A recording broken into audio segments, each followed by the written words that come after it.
Olá, eu sou Natália de Oliveira e esse é o Mira Talks, um videocast da Mira Comunicação em parceria com a Carijó Filmes. Aqui nós vamos receber diversos convidados para discutir um pouquinho sobre comunicação, empreendedorismo e inovação.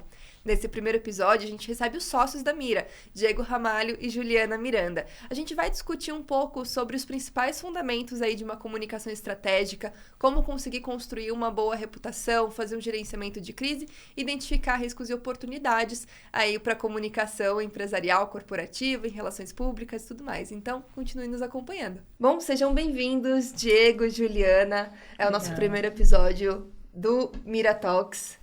Oi, Nath. Oi, Diego. Estou muito feliz aqui, de estrear com vocês esse primeiro episódio de um projeto que a gente já tinha muita vontade, de construir. Então, espero que todos gostem, A gente ama comunicação e estou muito feliz de estar aqui com vocês hoje. Também estou muito feliz de estar com vocês aqui e com essa parceria com a Carijó Filmes também, que está nos apoiando. É um momento muito bacana de ter tantas pessoas boas fazendo, muita gente envolvida e muita gente competente e que com certeza vai colocar esse projeto em visibilidade cada vez mais, porque o que a gente tem aqui para falar é muito interessante e envolve o dia a dia das empresas, enfim, das organizações. É um projeto que envolve muito conteúdo, E a gente está aqui para falar bastante disso também. Para a gente começar a nossa conversa, eu queria trazer um pouquinho da história da Mira Comunicação, Uma agência que foi fundada em 2014 e de lá para cá muita coisa mudou, Então a primeira questão que eu gostaria de trazer aqui era justamente para o Diego. O que chamava a atenção na época? O que te chamou o interesse ali para poder iniciar a Mira? O que estava bombando no mercado naquele período? Legal, Nath. Acho que o primeiro ponto é que naquela época nem tinha podcasts, Assim, no modelo que tem hoje, Então, isso traz um pouco de como a gente veio crescendo e como a gente veio mudando e se adequando às necessidades do mercado de comunicação, E naquele momento, em 2014, havia uma realidade, A gente tem um DNA muito forte em educação, pelo histórico profissional. Já estava trabalhando há 10 anos praticamente no universo educacional e havia uma necessidade muito grande ali das empresas de comunicação, principalmente, de conversar com a opinião pública por meio da imprensa. Já havia redes sociais, Já havia passado a época do Orkut e também já estava no início ali de uma mobilização pelo Facebook. Então, assim, um cenário muito favorável para que as empresas de educação, que era o core no momento, fossem para a opinião pública. E identificado isso, foi um momento que eu entendi ser importante eu me desligar da empresa que eu estava trabalhando, E a partir daí, iniciar essa jornada de comunicação propriamente, E ao entrar em comunicação, a gente viu que as possibilidades eram imensas, Começando pela assessoria de imprensa, que era também um core, E que depois veio consolidando, chamando de PR, ou Public Relations, ou Relações Públicas, como queiram, E a partir daí a empresa começou a tomar corpo, ela começou a corresponder à expectativa do mercado e nessa de corresponder foi abrindo novas oportunidades com conteúdo, com redes sociais, E hoje oferece uma gama imensa aí de possibilidades de comunicação. E um pouquinho depois, que você ter fundado a Mira, a Ju chegou, como sócia. E eu queria que você contasse um pouquinho, Ju, como é que foi. E também na sua chegada, o que você identificou de oportunidade? Qual era o seu propósito ali naquele momento, chegando como sócia da Mira?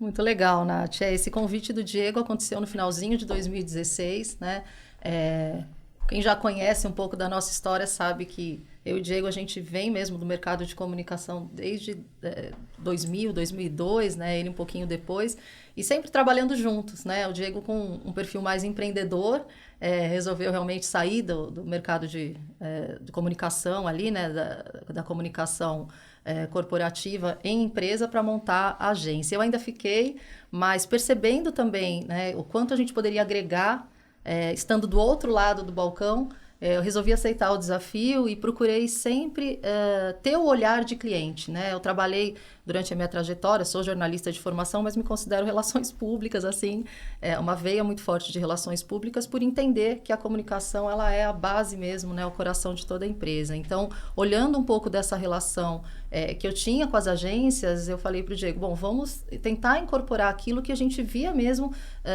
um gap, né, que acontecia muitas vezes no relacionamento e principalmente no mercado de educação, onde a gente começou, a gente via realmente uma necessidade muito grande de profissionalização, mas com um entendimento do mercado e um entendimento do chão da escola, né?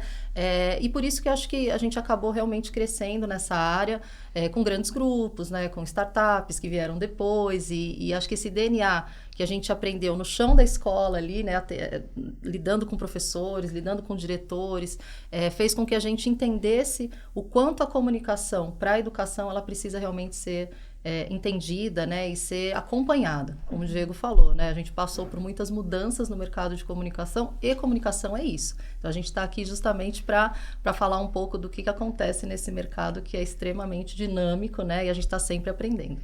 E falando um pouquinho do presente, né, de lá para cá, a Mira também passou a atender outras contas fora do contexto de educação, né, mas sempre mantendo, vocês vão falar um pouquinho sobre isso, né, esse caráter e tudo mais. E o Diego comentou um pouco desse contexto de redes sociais, né, o quanto teve uma ascensão de lá para cá também. Eu queria trazer aqui para nossa discussão por que é importante as empresas investirem em comunicação hoje, nesse contexto em que as marcas precisam se posicionar nas redes sociais ou estar presente na imprensa. Ju, você quer continuar falando? Posso começar assim, Nath? Eu acho que é uma ótima pergunta, né?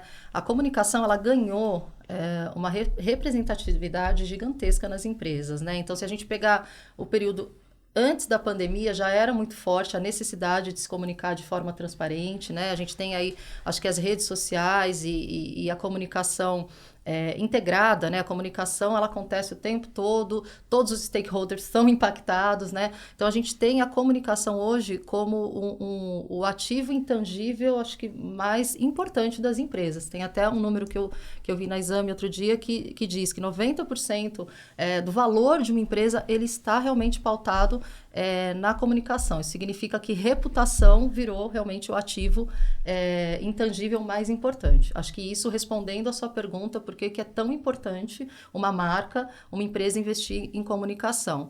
E aí, já puxando um gancho também, para a marca pessoal, né? Uhum. Hoje, o CEO de uma empresa, ou as lideranças das empresas, elas estão sendo vistas, né? Antes, o CEO ficava ali no seu escritório, né?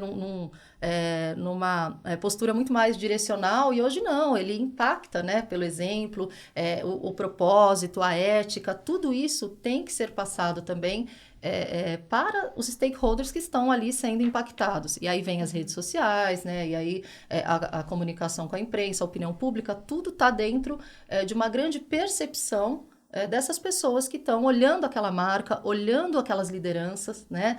Então, comunicação, de fato, não dá mais para ser tratada na agenda, né, das lideranças como algo secundário. Ela está como algo prioritário e ganhou muito mais força nesse pós-pandemia, sem dúvida nenhuma. Legal.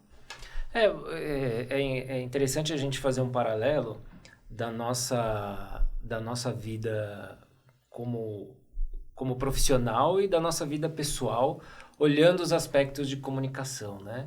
Então, hoje você comenta com alguém o seguinte, eu te vi lá na praia, tal dia. Não é que você viu a foto da pessoa que ela estava lá e ela compartilhou, né? Então, isso é um exemplo muito simples do quanto as pessoas passaram a não diferenciar mais tanto o presencial ou o real do virtual, né? E o virtual é uma gama imensa de possibilidades, né? E a comunicação está lá. Então, quando a Juliana fala assim, a marca pessoal, né? Tudo isso envolve um trabalho muito grande de trabalho nas redes, nas mídias digitais, nesse universo que a gente pode chamar de virtual, mas que não é o real presencial, né? Você dá uma palestra à distância, você faz atividades à distância. Então, a comunicação, ela transcendeu, ela mudou de um patamar, né? De você não estar em um lugar presencialmente, mas você estar de outras formas. E nesse sentido, a gente percebeu isso muito na pandemia, né? Porque na pandemia a comunicação, a gente sentiu que a comunicação deu um boom, assim, uma necessidade de comunicação muito maior, sendo que as pessoas estavam isoladas, né? Então, acho que essa é a força da comunicação hoje, né? As pessoas não entendem mais a diferença ou não se prezam mais a ficar nessa diferença do presencial e do virtual. É só pensar, né, gente, que enquanto estamos aqui, né, conversando, não sabemos o que estão falando, por exemplo, das nossas empresas, dos nossos clientes, né, nas redes sociais. Então, isso para dar uma dimensão, né, do quanto a comunicação ela está inserida no nosso dia a dia o tempo todo, né? Não dá mais para você não ter uma comunicação transparente, para você não ter um propósito muito alinhado com a sua postura, né? E isso, enfim, envolve não só a opinião pública, mas principalmente as empresas também olhando para dentro, né? Então, tem questões de retenção de talentos, que hoje em dia estão extremamente ligadas a essa questão de percepção de marca. Tem a questão do ESG, né? Que eu acho que talvez a gente até fale aqui, que é um item fundamental hoje quando você fala de agenda de comunicação, né? Então, tem toda uma mudança realmente de comportamento da sociedade que fez com que a comunicação ganhasse ainda mais relevância. E tem aspectos muito positivos que a gente vê aí de movimentação das empresas, né? Uma movimentação global das empresas em busca de características, né? E de posições realmente que estão muito mais atreladas à sociedade do que ao lucro, né? Do que ao negócio em si.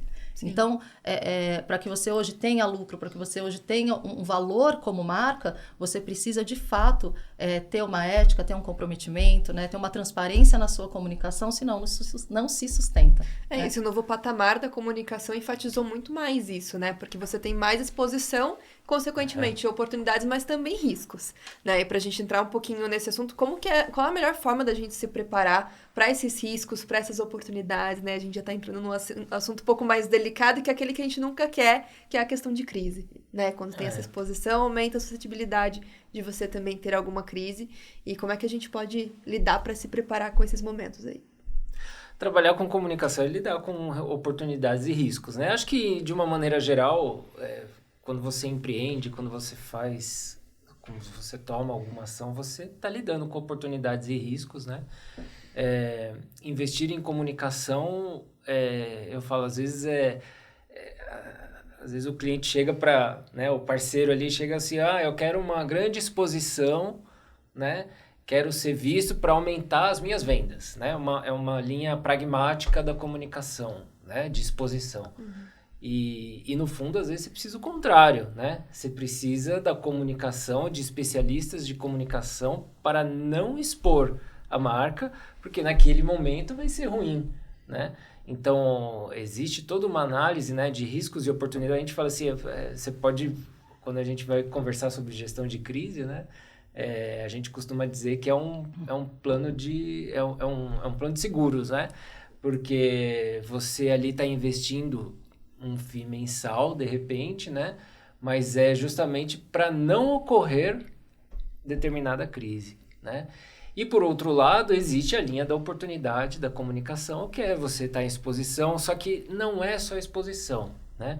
É exposição com a comunicação bem alinhada, com as mensagens que você quer dizer, no canal que você pretende estar, né? Então, falar de comunicação é sim falar de riscos e oportunidades, mas primeiro as oportunidades, né? Porque os riscos dependem de cada situação, de cada marca. E esse é um capítulo que eu particularmente gosto muito de abordar e na Mira e o Diego a gente está sempre muito à frente com as equipes quando o assunto é gestão de crise, porque dificilmente a gente tem uma questão de mentalidade aqui no Brasil ainda muito não muito avançada, né? Vamos colocar assim, se a gente colocar por setores de comunicação, é claro, setor aéreo, né? Você pega indústrias, né? Enfim, já tem, obviamente, todo um contexto de prevenção de crise muito bem estruturado. Mas você vai para os setores, por exemplo, de varejo, de consumo e de serviço, por exemplo, dificilmente alguém procura uma agência para se blindar. Quando ela bate a porta é porque a crise já estourou. né? Então, é muito importante, e aí eu acho que os empresários, enfim, as lideranças de comunicação das empresas olhem para a régua de reputação, né? Considerando que reputação não é só você expor, como o Diego bem colocou, né? Você tem que ter uma agenda positiva que se sustente, né? Você tem que ter uma comunicação efetiva e contínua, mas você precisa considerar os pontos sensíveis, né? Você precisa mapear os seus públicos, né?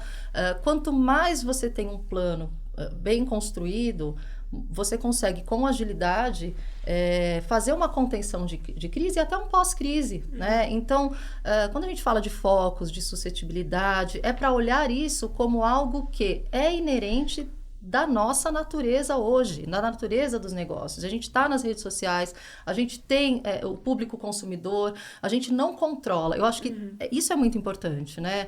Entender que a gente não vai controlar tudo, né?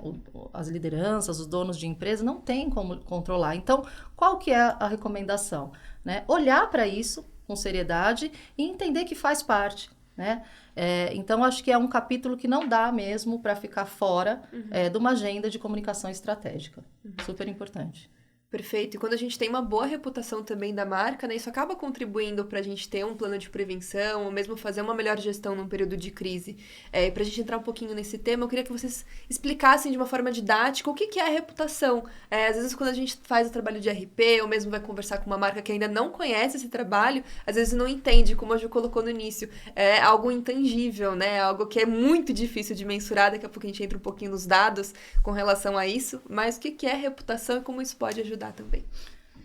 Bom, então vou começar. Eu acho que reputação é algo tão complexo hoje em dia em termos de análise mesmo, né? Ela perpassa por tantas questões, mas eu gosto muito daquela frase que já virou jargão do Musk, né? Que diz que reputação é aquilo que os outros falam sobre você quando você não está na sala, né? Basicamente é isso, né? Então, assim, e aí para lideranças, né? A gente está falando muito aqui com o público que está gerindo, né? Pessoas, gerindo marcas, é muito fazer esse exercício de isenção, né? Não o que eu acho da minha marca, mas como que a minha marca é vista pelos diferentes públicos que eu atinjo.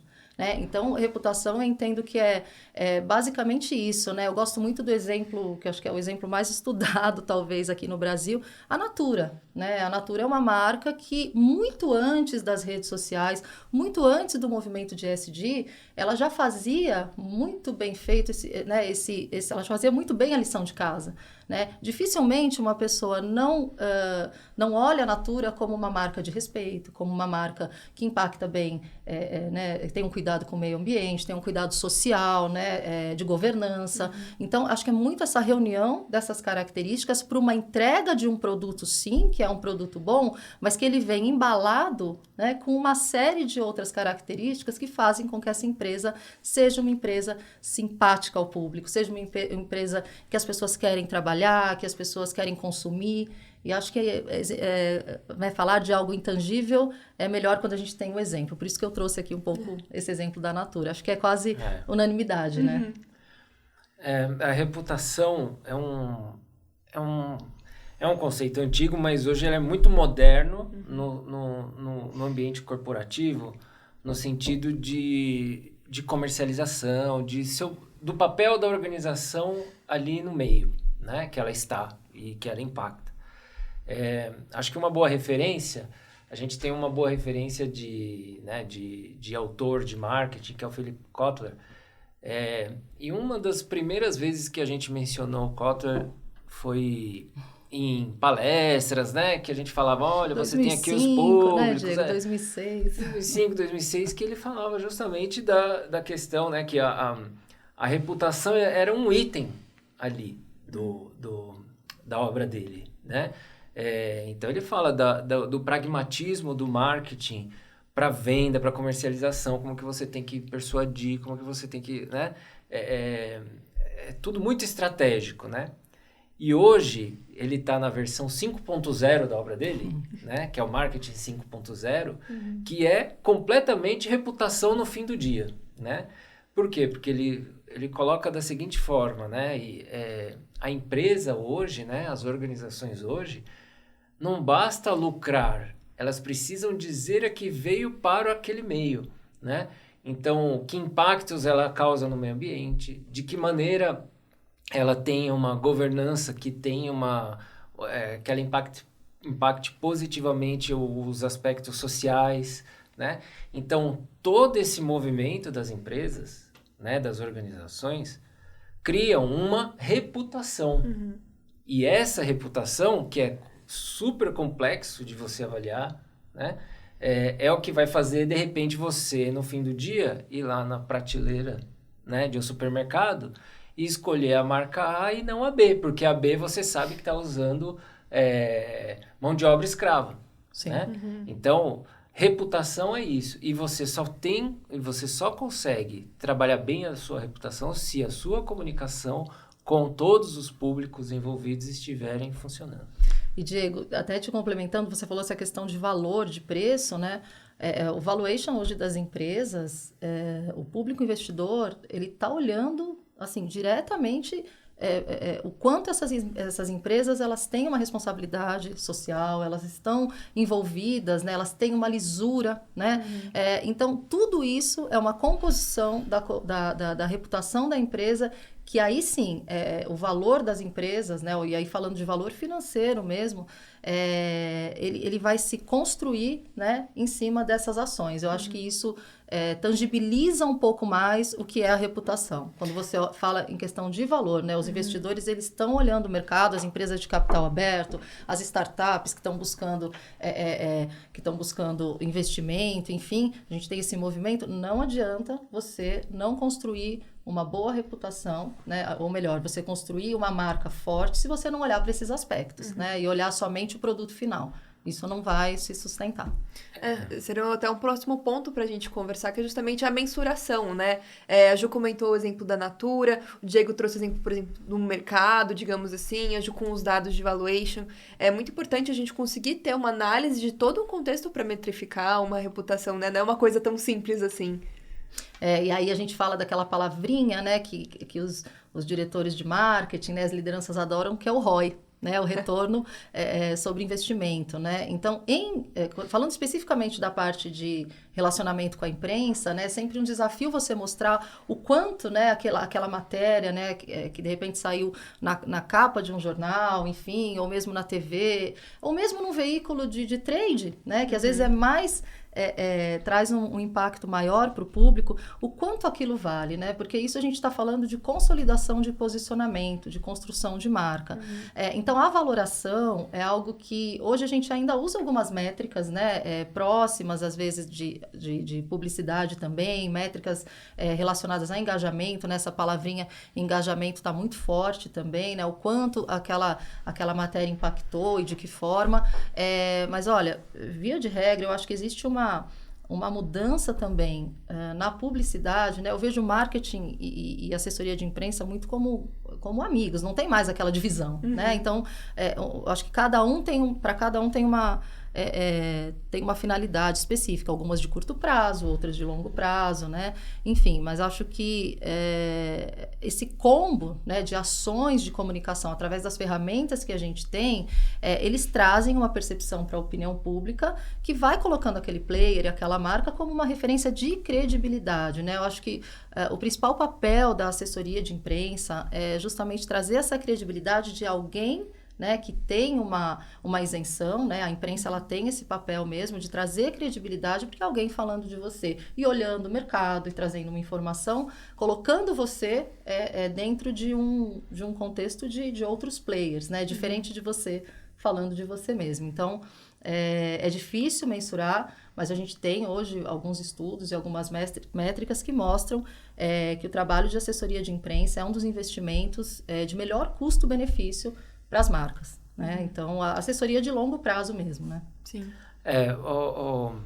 Tem até marketing de dados hoje, tem muitas ferramentas possíveis para você extrair informação de um resultado, né? Antigamente, e ainda hoje, usa-se a tal da centimetragem para você valorar uma exposição numa mídia, né? Mesmo em mídias segmentadas, mesmo em mídias como podcasts, mesmo, né? Então, existe essa possibilidade com base no que seria um caminho paralelo, a publicidade, né? Mas, se tem uma coisa que é importante se fazer com quem quer valorar, né? Trazer valor, tangibilizar resultados de comunicação, estabelecer antes os objetivos, né? De cada projeto, de cada necessidade, né? Porque daí você tem os famosos KPIs, né? E aí, nesses KPIs, pode haver, queremos tanto em vendas, queremos tanto... Só que isso não vai chegar a casar uma hora com determinadas situações, como a assessoria de imprensa que a Juliana colocou. Mas pode via redes sociais, pode via outras ferramentas, né? Então, tangibilizar o trabalho de comunicação, ele é complexo, mas ele era mais. Hoje, você tem muito mais ferramentas, e aí o que você tem que fazer é uma boa escolha das principais ferramentas, né, e das principais fontes que você vai extrair de dados, né, para dizer se foi bem sucedido ou não, né? Só que vai chegar um momento que você vai parar. E esse momento de parar é que você, de repente, você não vai conseguir mensurar tanto a tal da reputação, né? E aí, eu falo para muitos clientes isso, assim, sabe? Não é o fato de eu não saber quanto uma exposição no intervalo do Jornal Nacional me deu, que eu não vou fazer, que eu vou falar que não vale a pena, né? Lógico que vale a pena, mas, sim, se eu não consigo valorar, não vale a pena. Não existe isso, né? Então, tem algumas situações que é muito claro, né? Que você não precisa necessariamente valorar, mas você estabelecendo antes quais são os objetivos, quais são os KPIs, né? Então, é um resultado, a valoração é resultado muito de planejamento do que se tem e o que se quer. E ao final de um percurso, de uma trajetória de intervalo de tempo, você pode avaliar o resultado do trabalho. Natália, complementando aqui o que o Diego falou, tem uma percepção até subjetiva nossa de trajetória mesmo, né, com empresas e com marcas, que as empresas que começam o trabalho de assessoria de imprensa dificilmente não mantêm. Muitas vezes, quando uma empresa tem um corte, né, ou tem a necessidade de cortar algum fornecedor, eles mantêm a assessoria de imprensa, né, Diego? Mídias digitais, a mesma coisa, justamente porque ela dá para essas empresas essa manutenção da reputação, né? Essa continuidade da construção, daquele posicionamento que já vem sendo construído. Então, hoje é algo que antigamente não. Antigamente a comunicação era sempre, né? Poxa, então vamos cortar, né? Corta tecnologia, não, né? Mas comunicação, hoje o comercial nunca dependeu tanto da comunicação, né? Então, assim, que é a roda, né? A gente fala, o comercial é sempre a roda do negócio, porque ele está lá. Se você não tiver uma reputação, uma comunicação bem construída, nem o comercial sustenta,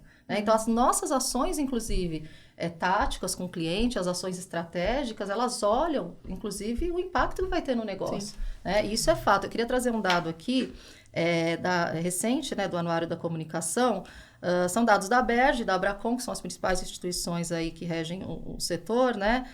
Impressionantes, assim, você pega a linha de crescimento do mercado de comunicação corporativa, após a pandemia, isso aconteceu com a gente, a né? Pandemia enfatizou isso, né? Exatamente, foi muito triste, né? Mas para o mercado de comunicação, as agências que já vinham, né, e que não eram tão segmentadas em algumas áreas que realmente sofreram muito, como o turismo, por exemplo, né, varejo, a gente percebeu esse movimento crescente. Então, no ano passado, são os dados mais recentes, a gente teve um investimento no Brasil, isso pensando nas empresas, na ordem de 30 bilhões de reais com comunicação.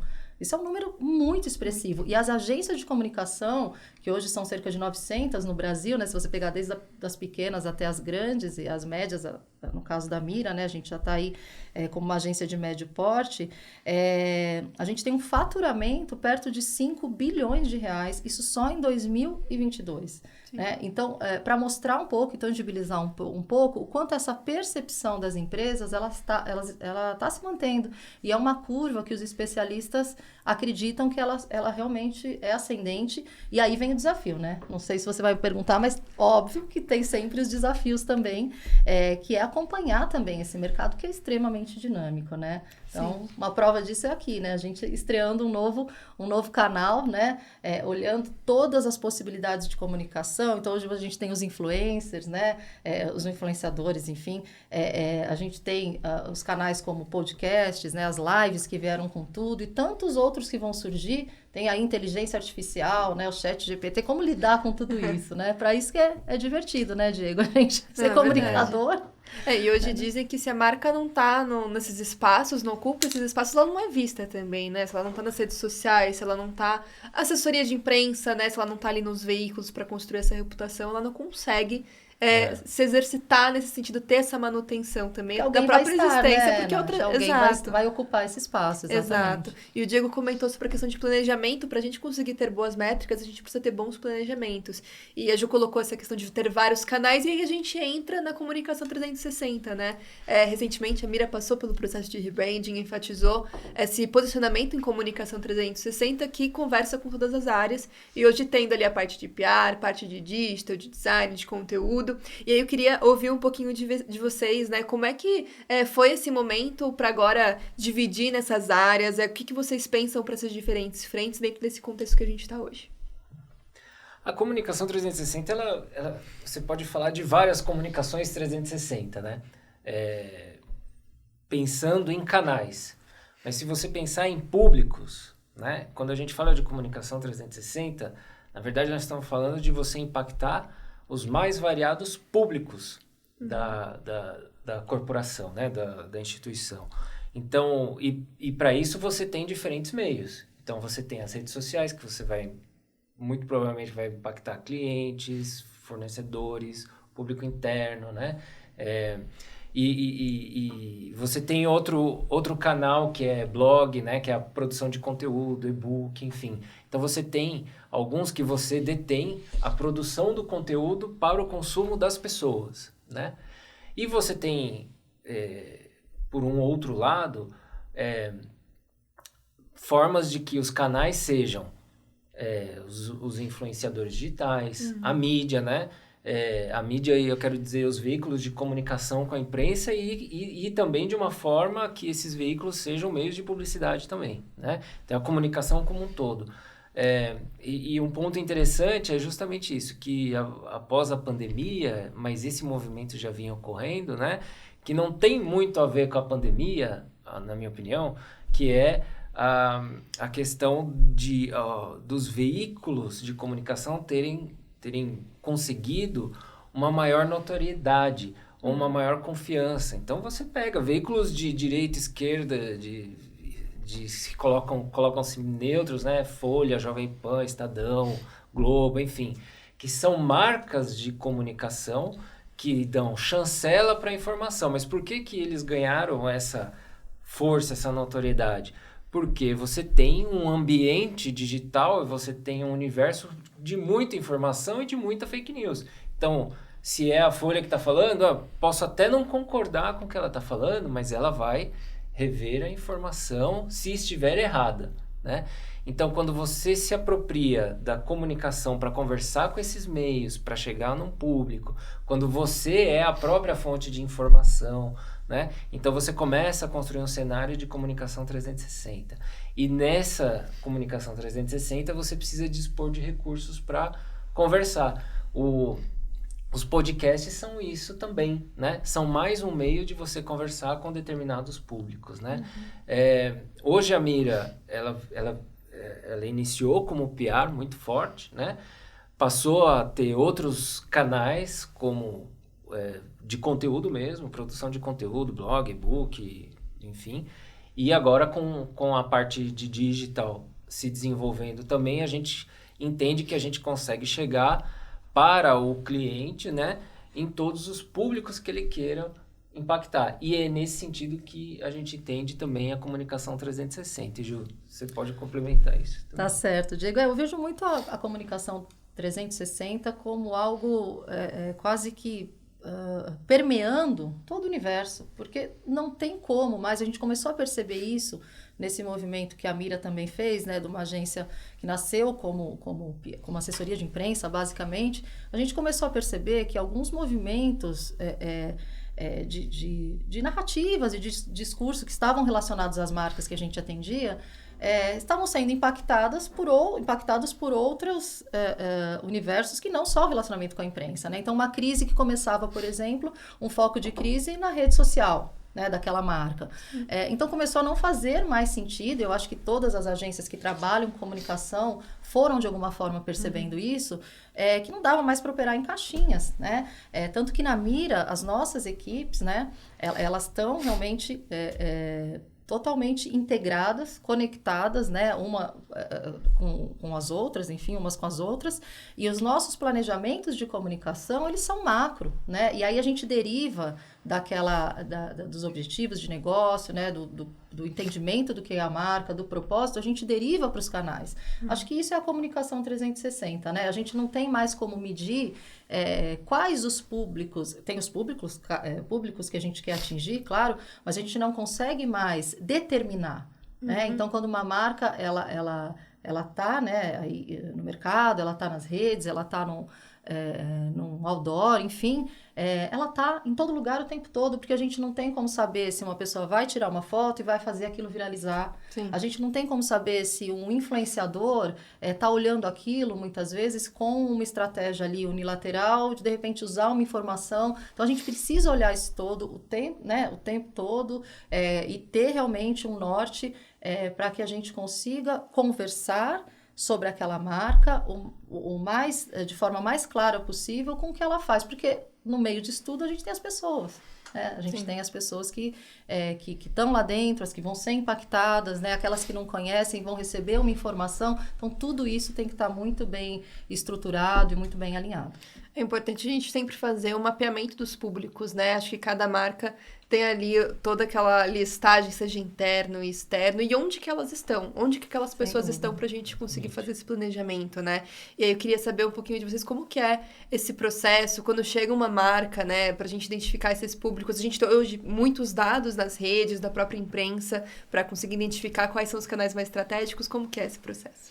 É o que a gente chama de imersão, né? Acho que a primeira, aquela frase que também é habitual, né, no meio, entender para atender, eu acho que ela serve muito bem, né? E a gente procura colocar muito essa questão dentro da Mira, no nosso atendimento, né? O atendimento nosso, eu acho que é um diferencial por isso, né? Não adianta você atender um cliente da mesma forma que você atende outro, porque cada um tem a sua necessidade, as suas especificidades. Então, esse período de imersão, em que a gente envolve todo o time com as lideranças, né? É justamente para a gente adquirir o máximo da cultura e também, de forma didática, mostrar para eles de que forma que a gente trabalha, de que forma que são os processos e o que o nosso trabalho vai proporcionar. Porque, por incrível que pareça, boa parte ainda dos CEOs das empresas não entendem exatamente para que serve a comunicação ou o que eles esperam, né? Então, tem um processo mesmo até de catequizar, e é o melhor dos mundos. Quando as lideranças entendem isso, elas sabem até o que pedir, né? E a gente consegue atender de uma forma muito clara, com resultados mesmo consistentes, e isso no médio e longo prazo a gente vai reajustando rota, né? Porque é dinâmico. Não adianta você entregar um plano de comunicação fechado, ele é revisto mês a mês e, inclusive, considerando o contexto externo, né? Acho que depois da pandemia, então, a gente viu, né, teve um período aí, guerra, né, pandemia, economia, uma loucura. Então, assim, a gente está também o tempo todo dependendo de um contexto externo, um contexto global, que impacta o negócio, né? Então, isso funciona muito quando a gente pensa, por exemplo, nas pautas de imprensa, né? Por mais que eu queira, como marca, comunicar que eu estou fazendo o lançamento tal, deixa eu ver o que o mercado, o que a imprensa está falando desse produto, né? O que tem de pesquisa que a gente pode correlacionar. Então, é muito, muito dinâmico mesmo. O tempo todo a gente tem que estar mapeando, né? E cada vez mais se aprofundando no negócio dos nossos clientes para a gente poder acompanhar e trazer um resultado cada vez mais assertivo. Comunicação é que nem o ChatGPT, né?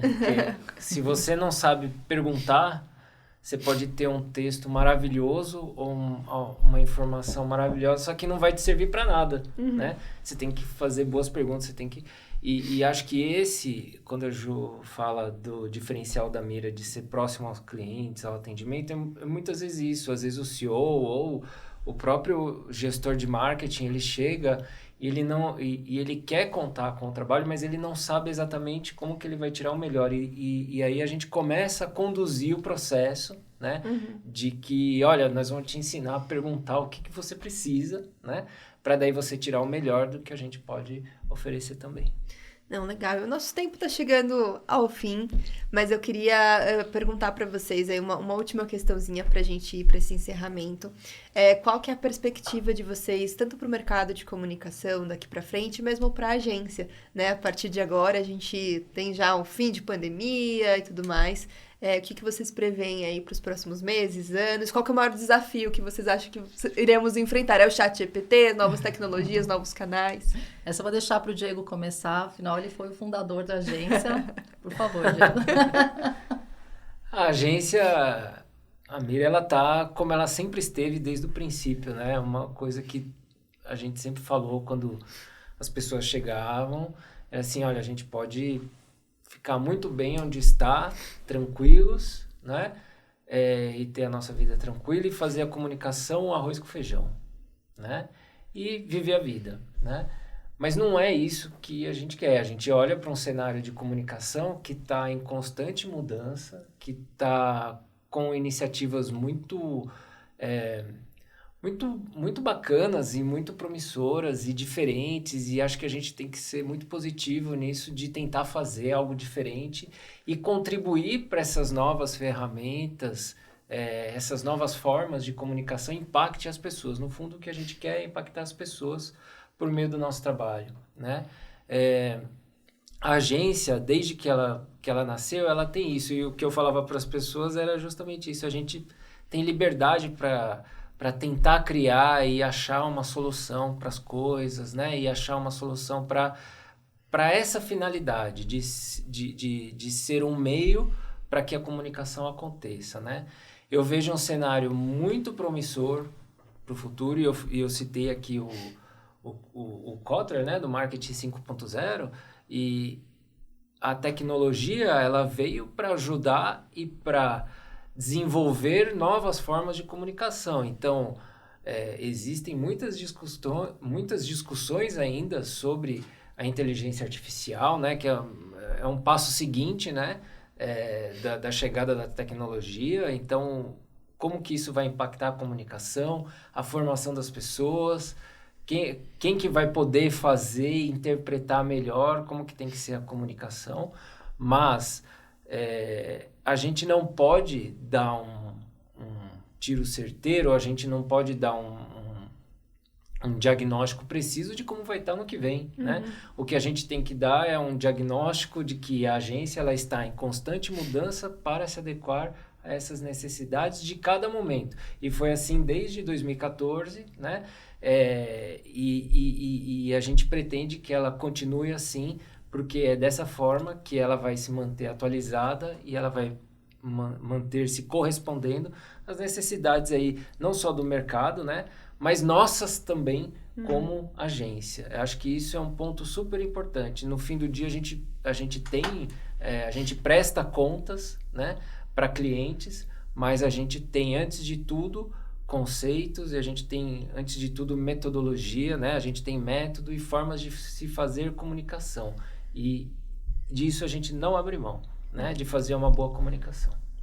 Isso aí, Diego. Acho que a gente está num momento muito feliz da agência, né? A gente teve um crescimento muito sustentável, e tudo que a gente olha hoje como possibilidade de futuro ainda vai ser aprendido. Eu acho que a comunicação, né, diante de tudo que a gente falou aqui, a gente nunca teve a pretensão de trazer, acho que muito mais skills e muito mais bagagem, né, do que algo, como o Diego falou, né, trazer um veredito, assim, não, né, a gente está aprendendo o tempo todo, a gente aprende com as pessoas que chegam na Mira, né, com os estagiários que chegam, né, a Natália sabe bem, né, a Natália foi estagiária, hoje né, passou por todo o processo, hoje é coordenadora geral, a gente quer desenvolver pessoas, né, eu acho que eu particularmente sou muito feliz com o que eu faço, e olhando pro médio e longo prazo, e aí falando como Juliana, mas como agência também, porque o Diego também sempre olha muito isso, né, e acho que a gente dá muito certo justamente porque temos muita muita, acho que admiração um pelo outro, né? E temos também um olhar muito... a gente toma muito cuidado nas decisões, né?